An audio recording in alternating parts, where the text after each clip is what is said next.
This is Conkle Construction, and welcome to the very first day that Luke got to the house that he bought. Did some landscaping preliminarily, and this is the backyard when we first moved in, pretty much untouched.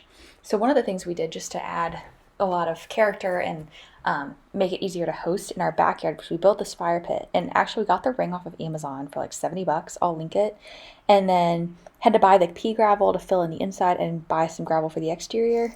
But every one of those rocks that you see was just in our backyard, everywhere. So as you can see, we've already been enjoying it. It's been really nice. Now there are 2 sheds that were already on this property, technically 3, but there were 2 in the backyard, and the one was just smack dab in the middle of the backyard, and it just looked terrible. It's gone. Freaking disgusting. Ew. I'm pleased to report that grass has started growing there finally, which is great. But so we ended up disassembling 2 of the side walls so that we could more easily carry the shed over, and then move the mat over to this corner of our yard right by the house that we had leveled out. Well, dang. So this process looks super easy when you see it on time lapse, but moving this shed was so difficult, and partially just because they're built really poorly. And I've gone on walks around our neighborhood, and it seems that this is actually a popular shed for Americans to buy at Home Depot or Lowe's or wherever you go, because everybody has it, and everybody has the same issue with this shed, which the 2 center tiles that you can kind of see there on the screen of the ceiling, they just fall down. So they create a hole in your roof that is basically impossible to fix. And this whole thing was so frustrating that we ended up coming back a second day to finish it off and reattach all of the walls with the little bolts. It's basically a giant Lego. The whole thing is, it's not great. But we don't have a garage on this property. So we needed some place to be able to put all of Luke's tools, all of our supplies, everything for the house renovations that we've been doing. So it was a lot nicer to have it so much closer to the house. It made it a lot more accessible.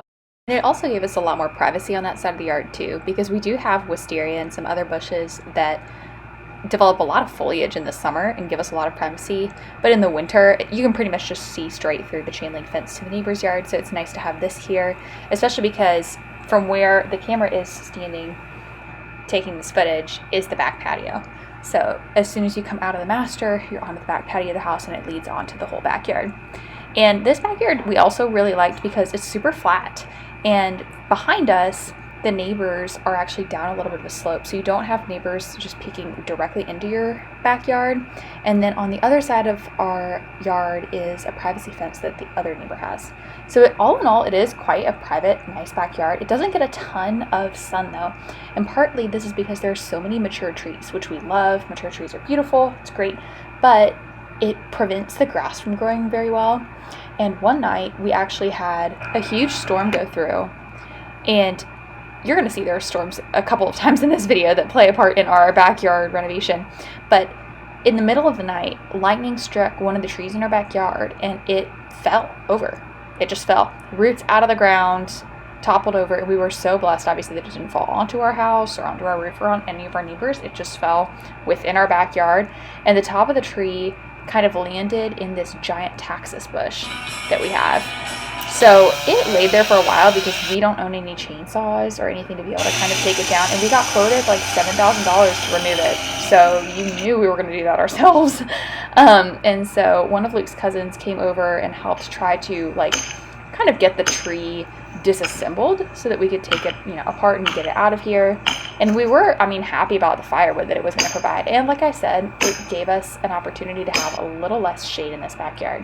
So in the end, it ended up being a good thing. But it took many months of us staring at this tree half fallen in our backyard before we could coordinate everything to get it properly taken down. Final cut. They had put metal wedges in the tree to try to hammer it to help take it apart. And it just was not falling. It wasn't falling no matter what. And so finally they did manage, and unfortunately they don't have footage of it coming off of the stump because they spent hours and hours and hours doing it, and they don't think they thought that it was actually going to happen. So then several weeks later, a bunch of Luke's brothers and his dad came over, and they had like a winch, I think it's called. It does not want to fall.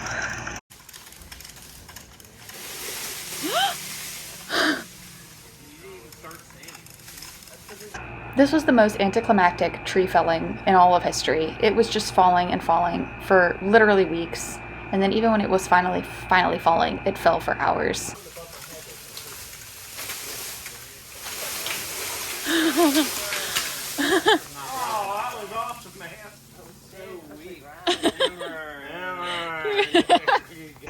Now that the tree was finally down, we had the largest wood fire pile going that we had ever had. So we set to work chopping up the tree and putting all of that together, which a lot more of that will be in the next video, as will our crawl space cover redo and the soffit repair. Luke also dug that gutter out far away from that corner of the house. You gotta look like you're working really hard, babe. Sharpening some screw heads. He's working so hard, About everyone. to pour again. I might not be able to finish this. I know, it just keeps raining and raining. You're gonna have half a shutter up. Yeah. We got those that we're getting rid of there. Still need to plant that flower box, but we're doing proper use and gonna get rid of those and these. Maybe replant them all with that set back there, but we'll see. Rest assured, we did end up getting shutters up on all the windows of our house, but before I show you that, that'll be in part 2 of the outdoor makeover video. We had another storm come through, and I think it was 60-mile-an-hour winds. It was crazy. And the siding blew off of the side of our house. Very last piece just went in. We have our ladder from the neighbor. Redneck ladder. Here we got the seats before they're clean. This is the driver's seat before I take it out. Oh, dirt. Here we go. This is a before video. I'm gonna vacuum this puppy up. Don't worry, this is not turning into a car detailing channel. Luke did get a bunch of footage of this, and it's actually quite funny because every time that he has tried to clean his truck, it eventually dies, right? Like directly after. And he deep cleaned all these front seats with the, carpet vacuum, all this stuff. And then that very night, it was leaking brake fluid and it needed to be fixed again. So we just need to stop trying to clean it. But there will be a part 2 to this outdoor makeover because there's a lot of things and projects that we did that I did not include in here because we're still missing some final footage that we're going to get this week. But we ended up building stairs off the back door. We redid the soffit above. We did a bunch of landscaping in the front. But most importantly, we actually have a brand new project starting because today we finally signed on our new house that we just bought, and it is a 1900s. It's actually built in literally 1900 farmhouse. We're so excited. We're tripling our square footage from this house that we're in right now. It is going to be a really exciting project. We can't wait to show you just what it looks like right now and what our thoughts and plans are for it. And if you have any ideas and recommendations, you'll be able to tell us what you think. So if you have not subscribed yet, that would be a really good idea because we're about to embark on a whole new adventure and we are so excited about it. It's also been a ton of fun putting together all these videos of all the work that we've done over the last almost 2 years on our very first house that we're living in now. And thank you for watching, if you've been watching, and for liking and commenting and all those things. It's so exciting and just super fun for us. So we'll have a lot more videos coming up soon. And thank you for following along. This has been so fun, and it is really cool to have all these videos put together for our posterity. This is the final product. I'm getting the seats deep cleaned. A little bit of ice got on the seat because it is freezing cold out here. Only issue is I'm going to have to do something about this black stain. And then next I have the floors. I just did the seats.